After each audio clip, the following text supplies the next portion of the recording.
Hello दोस्तों, स्वागत है आपका अपने ही यूट्यूब चैनल किस्से कहानियों की ऑडियो लाइब्रेरी पर। अभी आप सुन रहे हैं मुंशी प्रेमचंद्र द्वारा रचित उपन्यास प्रतिज्ञा का भाग 12। चलिए सुनते हैं आज का भाग।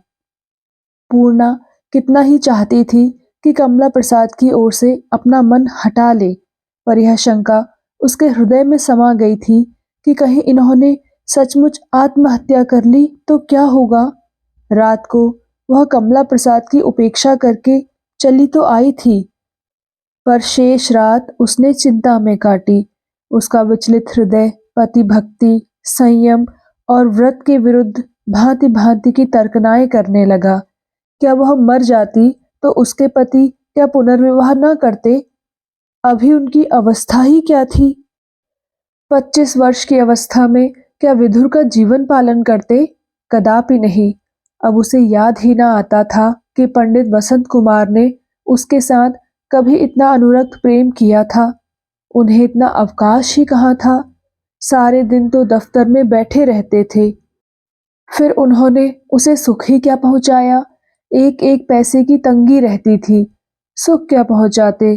उनके साथ भी रो रो कर ही जिंदगी कटती थी। क्या रो रो कर प्राण देने के लिए उसका जन्म हुआ है? स्वर्ग और नरक सब ढकोसला है। अब इससे दुखदाई नरक क्या होगा? जब नरक में ही रहना है तो नरक ही सही। कम से कम जीवन के कुछ दिन आनंद से कटेंगे। जीवन का कुछ सुख तो मिलेगा। जिससे प्रेम हो वही अपना सब कुछ।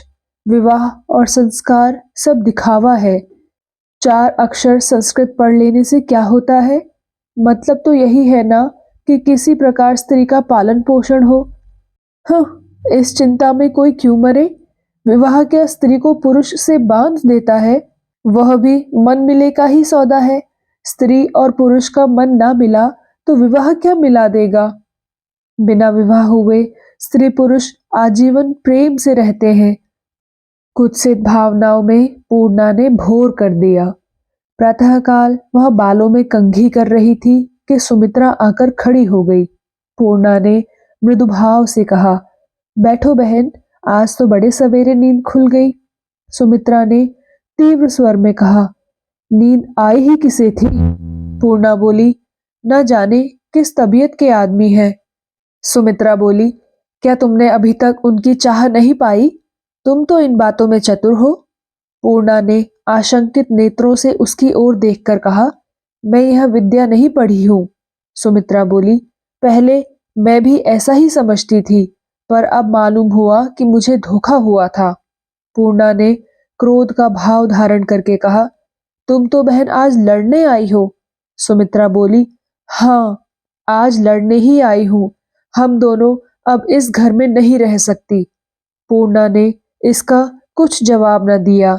ऐसा जान पड़ा मानो पृथ्वी ने अपने सारे बोझ से दबा दिया है।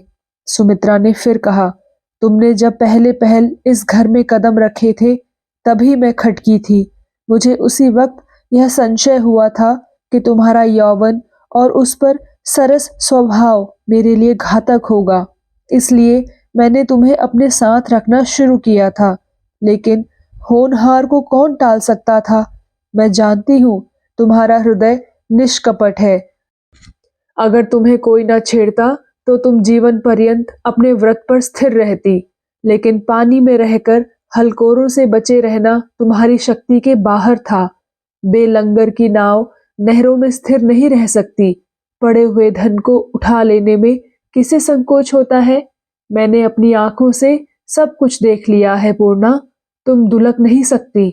मैं जो कुछ कह रही हूँ तुम्हारे ही भले के लिए कह रही हूँ। अब भी अगर बच सकती हो तो उस कुकर्मी का साया भी अपने ऊपर ना पड़ने दो। यह ना समझो कि मैं अपने लिए, अपने पहलू का कांटा निकालने के लिए तुमसे ये बातें कह रही हूँ। मैं जैसी तब थी वैसी ही अब हूँ। मेरे लिए जैसे कांता घर रहे वैसे रहे विदेश। मुझे तुम्हारी चिंता है। यह पिशाच तुम्हें कहीं का ना रखेगा। मैं तुम्हें एक सलाह देती हूँ। कहो कहूँ, कहो ना कहूँ। पूर्णा ने मुंह से तो कोई उत्तर ना दिया, केवल एक बार ग्लानिमय नेत्रों से देखकर सिर झुका लिया। सुमित्रा बोली, उससे तुम साफ साफ कह दो कि वह तुमसे विवाह कर ले। पूर्णा ने विस्फारित नेत्रों से देखा। सुमित्रा बोली, विवाह में केवल एक बार की जग हंसाई है, फिर कोई कुछ ना कह सकेगा।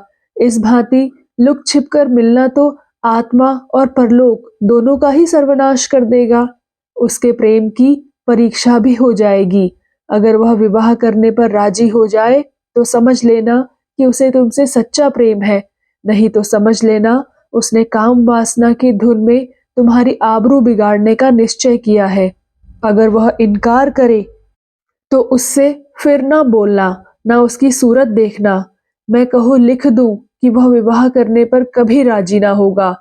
वह तुम्हें खूब सब्जबाग दिखाएगा, तरह तरह के बहाने करेगा, मगर खबरदार उसकी बातों में न आना, पक्का जा लिया है।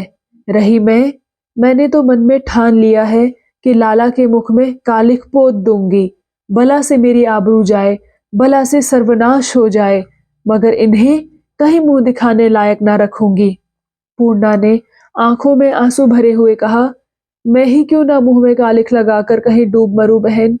सुमित्रा बोली, तुम्हारे डूब मरने से मेरा क्या उपकार होगा। ना वह अपना स्वभाव छोड़ सकते हैं, ना मैं अपना स्वभाव छोड़ सकती हूँ। ना वह पैसों को दांत से पकड़ना छोड़ेंगे और ना मैं पैसों को तुच्छ समझना छोड़ूंगी। उन्हें छिछोरेपन से प्रेम है, अपने मुंह मियाँ मिट्ठू बनने का खप्त। मुझे इन बातों से घृणा है। अब तक मैंने उन्हें इतना छिछोरा ना समझा था। समझती थी वह प्रेम कर सकते हैं, स्वयं उनसे प्रेम करने की चेष्टा करती थी। पर रात जो कुछ देखा उसने उनकी रही सही बात भी मिटा दी। और सारी बुराइयां सह सकती हूँ, किंतु लंपटता को सहन करना मेरी शक्ति के बाहर है। मैं ईश्वर को साक्षी देकर कहती हूँ पूर्णा, तुम्हारी ओर से कोई शिकायत नहीं। तुम्हारी तरफ से मेरा दिल बिल्कुल साफ है, बल्कि मुझे तुम्हारे ऊपर दया आती है। मैंने यदि क्रोध में कोई कठोर बात कह दी हो तो क्षमा करना। जलते हुए हृदय से धुएं के सिवा और क्या निकल सकता है। पूर्णा का सारा शरीर थर थर कांप रहा था, मानो पृथ्वी नीचे धसी जाती थी। उसका मन कभी इतना दुर्बल ना हुआ था। वह कोई आपत्ति ना कर सकी। उसका जीवन इस समय सुमित्रा की मुट्ठी में था। सुमित्रा की जगह वह होती तो क्या वह इतनी उदार हो सकती थी। कदापि नहीं। वह उसे विष खिला देती, उसके गले पर छुरी चला देती। इस दया ने अभागिनी पूर्णा को इतना प्रभावित किया कि वह रोती हुई उसके पैरों पर गिरकर सिसकियां भरकर बोली, बहन मुझ पर दया करो। सुमित्रा ने उसे उठाकर छाती से लगाते हुए कहा, मैंने तो कह दिया बहन कि मेरा दिल तुम्हारी ओर से साफ है। बस अब तो ऐसी युक्ति निकालनी चाहिए कि इस धूर्त से पीछा छूटे, उसे तुम्हारी ओर ताकने का भी साहस ना हो। उसे तुम अब की कुत्ते की भांति दुत्कार दो। पूर्णा ने दीन स्वर में कहा, बहन मैं क्या करती। मेरी जगह तुम होती तो शायद तुम भी वही करती जो मैंने किया। उन्होंने अपने प्राण दे डालने की धमकी दी है। सुमित्रा ने हंसकर कहा, तो क्या तुम समझती हो यह धमकी सुनकर मैं भी उनके सामने सिर झुका देती। 1000 बार नहीं, मैं साफ कहती, जरूर प्राण दे दो। कल देते हो तो आज ही दे दो। तुमसे ना बने तो लाओ, मैं मौत के घाट उतार दूं। इन धूर्त लंपटों का यह भी एक लटका है। इसी तरह प्रेम जताकर ये रमणियों पर अपना रंग जमाते हैं। ऐसे बेहया मरा नहीं करते, मरते हैं वे जिनमें सत्य का बल होता है।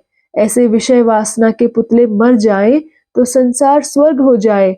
ये दुष्ट वैश्याओं के पास नहीं जाते, वहां जाते इनकी नानी मरती है। पहले तो वैश्या देवी भरपूर पूजा लिए सीधे मुंह बात नहीं करती। दूसरे वहां शहर के गुंडों का जमघट रहता है। कहीं किसी से मुठभेड़ हो जाए तो लाला की हड्डी पसली चूर कर दे। ये ऐसे ही शिकार की टोह में रहते हैं जहां ना पैसे का खर्च हो, ना पिटने का भय। हर लगे ना फिटकरी और रंग चाहे चोखा। चिकनी चुपड़ी बातें की, प्रेम का स्वांग भरा और बस एक निश्चल हृदय के स्वामी बन बैठे। पूर्णा ने कुछ धृष्टता से कहा, मेरी बुद्धि पर जाने क्यों पर्दा पड़ गया। सुमित्रा ने धैर्य देते हुए कहा, तुम्हारे लिए यह कोई नई बात नहीं है बहन। ऐसा पर्दा पड़ना कोई अनोखी बात नहीं। मैं स्वयं नहीं कह सकती कि प्रेम की मीठी बातों में पड़कर क्या कर बैठती। यह मामला बड़ा नाजुक है बहन। धन से आदमी का जी भर जाए, प्रेम से तृप्ति नहीं होती। ऐसे कान बहुत कम हैं जो प्रेम के शब्द सुनकर फूल ना उठे।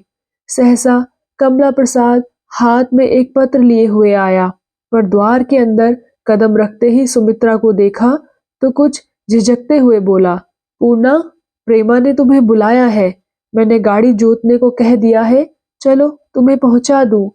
पूर्णा ने सुमित्रा की ओर देखा, मानो पूछ रही है कि तुम्हारी क्या राय है। पर सुमित्रा दीवार की ओर ताक रही थी, मानो उसे पूर्णा से कोई सरोकार ही नहीं। पूर्णा ने हिचकते हुए कहा, आप जाएं, मैं किसी वक्त चली जाऊंगी। कमला प्रसाद बोला, नहीं, शायद कोई जरूरी काम है, उसने अभी बुलाया है। पूर्णा ने फिर सुमित्रा की ओर देखा, पर सुमित्रा अभी तक दीवार की ओर ताक रही थी। न हाँ कहते बनता था, न नहीं। प्रेमा से वह इधर महीनों से न मिल सकी थी। उससे मिलने के लिए चित्त लालायित हो रहा था। न जाने क्यों बुलाया है। इतनी जल्दी बुलाया है तो अवश्य कोई जरूरी काम होगा। रास्ते भर की बात है, इनके साथ जाने में हरज ही क्या है। वहां 2-4 दिन रहने से दिल बहल जाएगा, इन महाशय से पिंड छूट जाएगा। यह सोचकर उसने कहा, आप क्यों कष्ट कीजिएगा, मैं अकेली चली जाऊंगी। कमला प्रसाद ने झुंझुलाकर उत्तर दिया, अच्छी बात है, जब इच्छा हो चली जाना। मैं तो इसी वक्त जा रहा हूँ। दान बाबू से कुछ बातें करनी है। मैंने तुम्हारे आराम के ख्याल से कहा था कि इसी गाड़ी पर तुम्हें भी लेता चलता। पूर्णा अब कोई आपत्ति ना कर सकी, बोली, तो कब जाइएगा। कमला प्रसाद ने द्वार के बाहर कदम रखते हुए कहा, मैं तो तैयार हूँ। पूर्णा भी चटपट तैयार हो गई। कमला प्रसाद चला गया तो उसने सुमित्रा से कहा, इनके साथ जाने में क्या हरज है। सुमित्रा ने आश्वासन देते हुए कहा, साथ जाने में बड़ा हरज है, मगर देखो मुझे भूल न जाना, जल्दी ही आना। यह वाक्य सुमित्रा ने केवल शिष्टाचार के भाव से कहा। दिल में वह पूर्णा के जाने से प्रसन्न थी। पूर्णा का मन कमला प्रसाद की ओर से फेर देने के बाद अब उसके लिए इससे बढ़कर और कौन सी बात हो सकती थी कि उन दोनों में कुछ दिनों के लिए विच्छेद हो जाए। पूर्णा अब यहाँ आने के लिए उत्सुक न होगी और प्रेमा खुद उससे जाने को क्यों कहने लगी। उसके यहाँ रहना स्वीकार कर ले तो मुंह मांगी मिल जाए। सुमित्रा को पूर्णा के चले जाने में ही अपना उद्धार दिखाई दिया। लेकिन जब पूर्णा तांगे पर बैठी और देखा कि घोड़े की रास किसी कोचवान के हाथ में नहीं, कमला प्रसाद के हाथ में है, तो उसका हृदय अज्ञात शंका से दहल उठा। एक बार जी में आया कि तांगे से उतर पड़े, पर इसके लिए कोई बहाना न सूझा। वह इसी दुविधा में पड़ी हुई थी कि कमला प्रसाद ने घोड़े को चाबुक लगाई और तांगा चल पड़ा। कुछ दूर तक तांगा परिचित मार्ग से चला। वही मंदिर थे, वही दुकानें थी। पूर्णा की शंका दूर होने लगी, लेकिन एक मोड़ पर तांगे को घूमते देखकर पूर्णा को ऐसा आभास हुआ कि सीधा रास्ता छूटा जा रहा है। उसने कमला प्रसाद से पूछा, इधर से कहाँ चल रहे हो। कमला प्रसाद ने निश्चिंत भाव से कहा, उधर फेर था, इस रास्ते से जल्द पहुंचेंगे। पूर्णा चुप हो गई। कई मिनट तक गली में चलने के बाद तांगा चौड़ी सड़क पर पहुंचा। इसके बाद उसने रेलवे लाइन पार की। अब आबादी बहुत कम हो गई थी। केवल दूर दूर पर अंग्रेजों के बंगले बने हुए थे। पूर्णा ने घबराकर पूछा, यह तुम मुझे कहाँ लिए चलते हो। कमला प्रसाद बोला, जरा अपने बगीचे तक चल रहा हूँ, कुछ देर वहां बाग की सैर करके तब प्रेमा के घर चलेंगे। पूर्णा बोली, तुमने बगीचे का तो जिक्र भी नहीं किया था, नहीं तो मैं कभी नहीं आती। कमला प्रसाद बोला, अरे 10 मिनट के लिए यही रुक जाओगी तो ऐसा कौन सा अनर्थ हो जाएगा। पूर्णा बोली, तांगा लौटा दो, नहीं मैं कूद पड़ूंगी। कमला प्रसाद बोला, कूद पड़ोगी तो हाथ पैर टूट जाएंगे, मेरा क्या बिगड़ेगा। पूर्णा ने सशंक नेत्रों से कमला प्रसाद को देखा। वह उसे निर्जन स्थान में क्यों ले आया है। क्या उसने मन में कुछ और ठानी है? नहीं, वह इतना नीच, इतना अधम नहीं हो सकता। और बगीचे पर 10-5 मिनट रुक जाने में ही क्या बिगड़ जाएगा? आखिर वहां भी तो नौकर चाकर होंगे। जरा देर में बगीचा आ पहुंचा। कमला प्रसाद ने तांगे से उतरकर फाटक खोला। उसे देखते ही दो माली दौड़े हुए आए। एक ने घोड़े की रास पकड़ी, दूसरे ने कमला प्रसाद का हैंडबैग उठा लिया। कमला प्रसाद ने पूर्णा को आहिस्ते से तांगे पर से उतारा और उसे भीतर के सजे हुए बंगले में ले जाकर बोला, यह जगह तो ऐसी बुरी नहीं है कि यहाँ घंटे 2 घंटे ठहरा ना जा सके। पूर्णा ने कौशल से आत्मरक्षा करने की ठानी थी। बोली, प्रेमा मेरी राह देख रही होगी, इसी से जल्दी कर रही थी। कमला प्रसाद बोला, अजीब बातें ना बनाओ, मैं सब समझता हूँ। तुम मुझे ऐसा दुरात्मा समझती हो, इसका मुझे गुमान भी ना था। वह देवी जिसके एक इशारे पर मैं अपने प्राणों का विसर्जन करने को तैयार हूँ, मुझे इतना नीच और भ्रष्ट समझती है। यह मेरे लिए डूब मरने की बात है। पूर्णा ने लज्जित होकर कहा, तुमने कैसे समझ लिया कि मैं तुम्हें नीच और भ्रष्ट समझती हूँ? कमला प्रसाद बोला, आखिर गाड़ी से कूद पड़ने को क्यों तैयार थी? क्यों बार बार तांगा लौटा देने का जिक्र कर रही थी? चादर उतार डालो, जरा आराम से बैठो, यह भी अपना ही घर है, कोई सराय नहीं। हाँ, अब बताओ, तुम मुझसे क्यों इतना डरती हो? क्या मैं हत्यारा हूँ, लंपट हूँ, लुटेरा हूँ या उचक्का हूँ? मैंने तुम्हारे साथ ऐसा कौन सा व्यवहार किया है जिससे तुमने मेरे विषय में ऐसी राय जमा ली? मैंने तुम्हारी इच्छा के विरुद्ध मुंह से एक शब्द भी नहीं निकाला, फिर भी तुम मुझे इतना नीच समझती हो। तुम्हारी इस दुर्भावना का एक ही कारण हो सकता है, सुमित्रा ने तुम्हारे कान भरे हैं। आज मैंने देखा, वह तुम्हारे पास बैठी गप्पे हाँक रही थी, तुम उसकी बातों में आ गई। मैं जानता हूँ उसने मेरे विषय में खूब जहर उगला होगा, मुझे दगाबाज, कमीना, लंपट सभी कुछ कहा होगा। यह सब केवल इसलिए कि तुम्हारा दिल मुझसे फिर जाए। मैं उसकी नस नस पहचानता हूँ। वह अगर मुझे अपनी मुट्ठी में रख सके तो मैं उसका उपास्य स्वामी, ईश्वर सब कुछ हूँ। उसकी मुट्ठी में ना रहूं तो लंपट, दुष्ट, धूर्त हूँ। उसके लिए यह असह्य है कि मैं किसी की ओर आंख उठाकर देख भी लूं। नहीं, वह मुझे अपना कुत्ता बनाकर रखना चाहती है। नित्य पीछे अपने दुम हिला हिलाकर दौड़ता फिरूं, उसकी आवाज सुनते ही आकर उसके पांव चाटने लगूं। तब वह मुझे अपनी सेज पर बिठाएगी, गोद में उठाकर प्यार करेगी, थपकेगी, सहलाएगी। लेकिन कहीं उसके इशारे पर दौड़ा हुआ ना आया तो फिर डंडा, हंटर, ठोकर के लिए मुझे तैयार रहना चाहिए। अगर मैं कुत्ता बनकर रह सकता, आज मुझसा भाग्यवान संसार में कोई ना होता।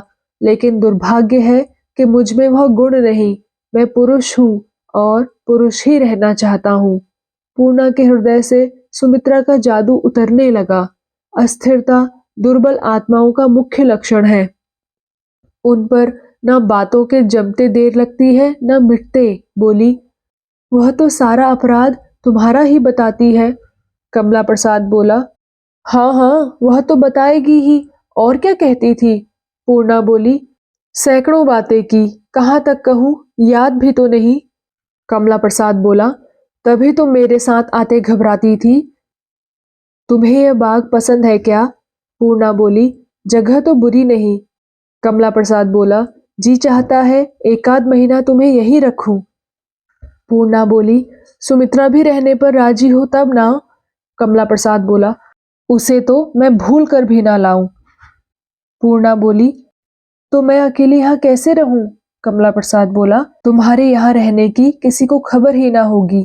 तुम्हारे वृंदावन जाने की बात उड़ा दी जाएगी, पर रहोगी तुम इसी बगीचे में। मैं केवल एक बार घर चला जाया करूंगा। यहाँ के आदमियों को ताकीद कर दी जाएगी कि किसी को कानो कान खबर ना हो।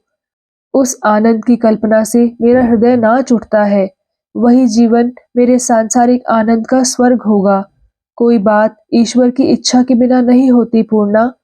एक पत्ता भी उसकी आज्ञा के बिना हिल नहीं सकता। सुमित्रा मुझसे रुष्ट है तो यह ईश्वर की इच्छा है। तुम्हारी मुझ पर कृपा है तो यह भी ईश्वर की इच्छा है। क्या हमारा और तुम्हारा संयोग ईश्वर की इच्छा के बिना हो सकता है? कभी नहीं, कभी भी नहीं। यह लीला वह क्यों खेल रहा है, यह हम और तुम नहीं समझ सकते पूर्णा। बड़े-बड़े ऋषि मुनि भी नहीं समझ सकते, पर हो रहा है सब उसी की इच्छा से। धर्म और अधर्म यह सब ढकोसला है। अगर अभी तक तुम्हारे मन में कोई धार्मिक शंका हो तो उसे अब निकाल डालो। आज से तुम मेरी प्राणेश्वरी हो और मैं तुम्हारा दास। यह कहते कहते कमला प्रसाद ने पूर्णा का हाथ पकड़कर अपनी गर्दन में डाल लिया और दोनों प्रेमालिंगन में मग्न हो गए। पूर्णा जरा भी न झिझकी, अपने को छुड़ाने की जरा चेष्टा न की, किंतु उसके मुख पर प्रफुल्लता का कोई चिन्ह न था। न अधरों पर मुस्कान की रेखा थी, न कपोलों पर गुलाब की झलक, न नयनों में अनुराग की लालिमा। उसका मुख मुरझाया हुआ था, नीचे झुकी हुई आंखें आंसुओं से भरी हुई, सारी देह शिथिल सी जान पड़ती थी। कमला प्रसाद ने पूछा, उदास क्यों हो प्रिये? यह तो आनंद का समय है। पूर्णा ने ग्लानिमय स्वर में कहा, उदास तो नहीं हूं। पूर्णा क्यों उदास थी, वह इसे कमला प्रसाद से ना कह सकी।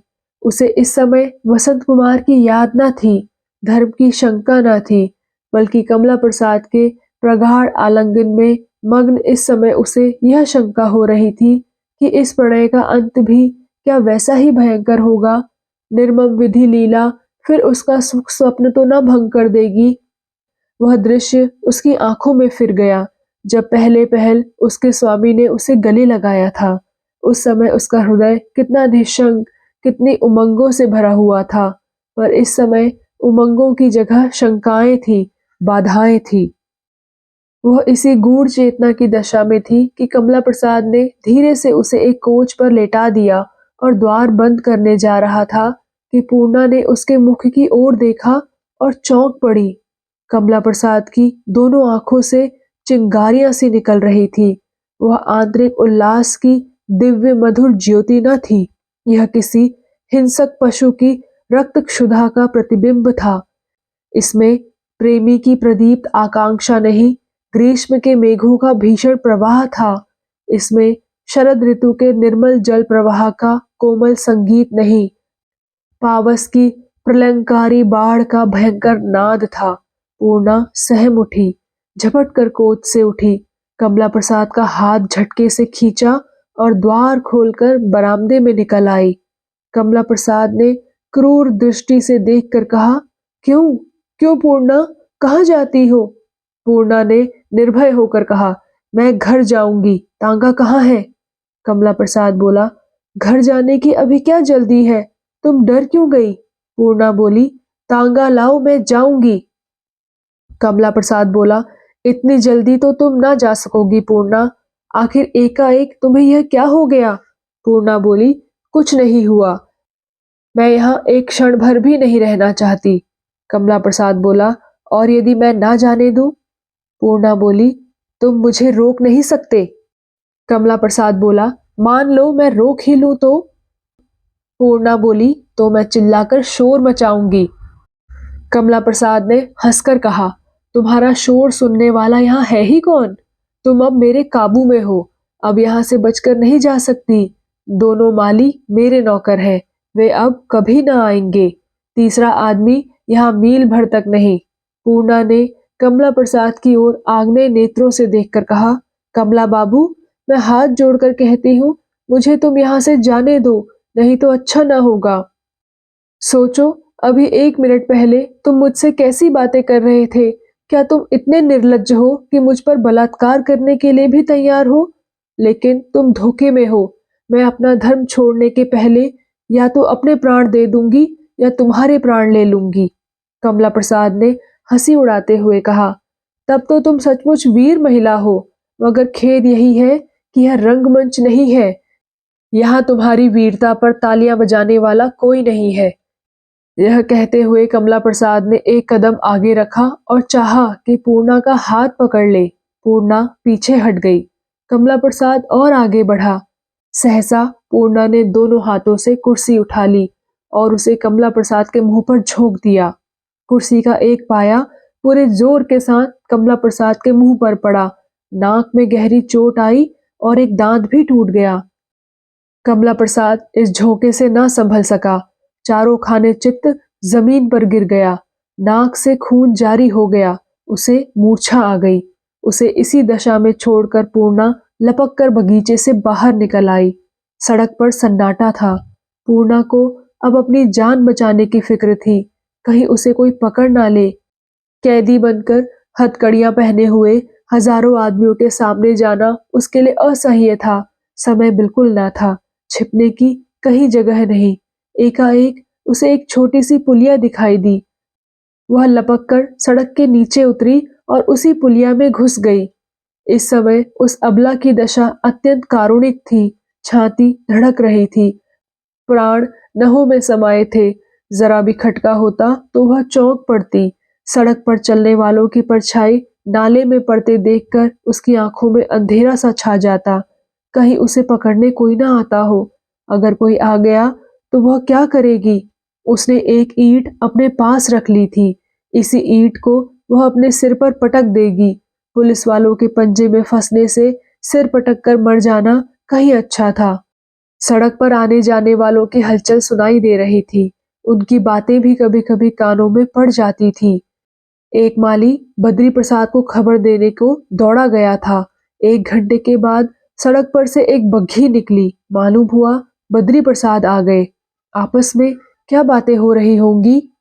शायद थाने में उसकी इत्तला की गई हो। बगीचे से एक तांगा निकलता हुआ दिखाई दिया। शायद वह डॉक्टर होगा। चोट तो ऐसी नहीं आई, लेकिन बड़े आदमियों के लिए जरा सी बात बहुत हो जाती है। तो दोस्तों, कैसा लगा आपको आज का भाग? कृपया कमेंट सेक्शन में आकर जरूर बताइएगा। और अगर आपने इस चैनल को अभी तक सब्सक्राइब नहीं किया है तो कृपया सब्सक्राइब भी जरूर कर लीजिएगा। मिलती हूँ आपसे इसी कहानी के अगले भाग के साथ। तब तक के लिए नमस्कार।